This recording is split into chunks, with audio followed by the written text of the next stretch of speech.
हमको देहात का देखना था कि देहात का आदमी इस आज़ादी के बारे में क्या सोचता है और कैसे आज़ादी मनाई जाती है। मैं उनको लेके गया एक गांव में।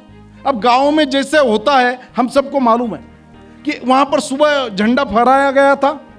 स्कूल के पास एक चौराहे पर एक पेड़ के नीचे सब लोग पत्ते ताश खेल रहे थे।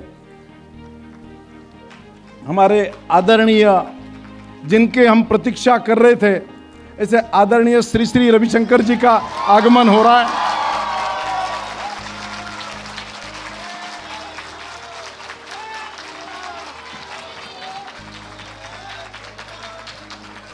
पूरे सभागार को जिनकी प्रतीक्षा थी, ऐसे आध्यात्म जगत के हम सबके श्रद्धा स्थान आदरणीय श्री श्री रविशंकर जी का आगमन हुआ है। हम बहुत ही गदगदित है।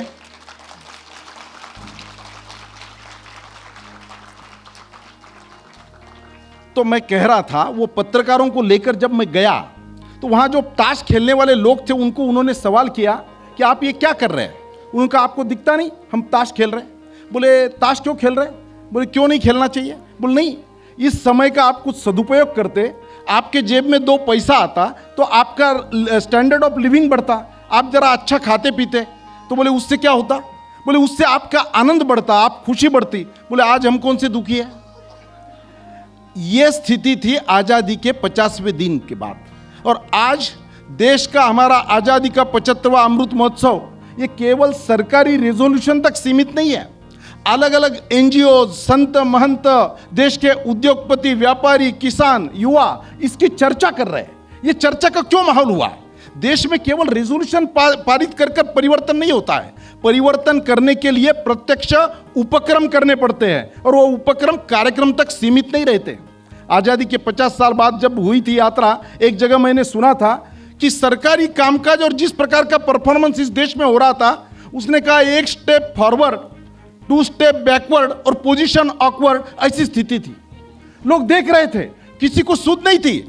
आज पहली बार आज़ादी के बाद इस देश की जो गुणवत्ता बढ़ी है, हमारे पूर्व वक्ता ने कहा कि इंटरनेशनल जो युद्ध हो रहा है वो भी 8 घंटे रोकने की क्षमता इस देश का नेतृत्व करता है। यह आज़ादी का 75वें साल का अनुभव है।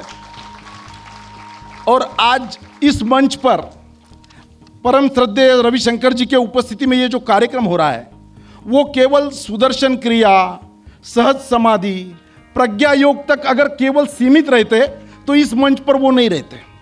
उन्होंने इस देश में इतनी बड़ी ताकत, और केवल इस देश में नहीं पूरे विश्व में 159 देशों में अपने सेंटर्स के माध्यम से जो जागृति प्रचार प्रसार का काम किया है, जो आयुर्वेदिक हॉस्पिटल चलाए, नशा मुक्ति में लोगों को लाया, यूथ लीडरशिप को प्रोजेक्ट किया, 20 लाख वृक्षारोपण किया।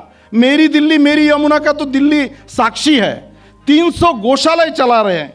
कश्मीर में और नॉर्थ ईस्ट में आतंकवादियों को समर्पण करने का काम जिनके नेतृत्व में हुआ, 40 नदियों को पुनर्जीवित करने का काम किया और 850 फ्री स्कूल जो चला रहे, ऐसे श्री श्री रविशंकर जी के उपस्थिति में